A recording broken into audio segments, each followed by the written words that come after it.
What's up, guys, and welcome back to Cop Entertainment.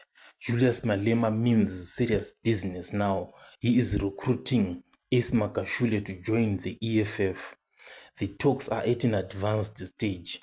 This was revealed by Julius Malema in an interview with the Sunday Times when he said the expelled ANC member Magashule is going to be joining them soon, and their talks are at an advanced stage right now. Not only is Magashule going to be joining the EFF, there are other very senior people that are going to be joining the EFF very, very soon. In an interview, he said that we are likely to shock a lot of people at the FNB Stadium with the kind and caliber of people who will be in attendance at that rally of the EFF.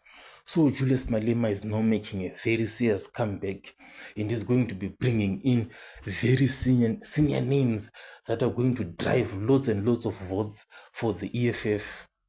Even though Magashule has his own party, the ACT is definitely going to dissolve that party and move with the EFF forward.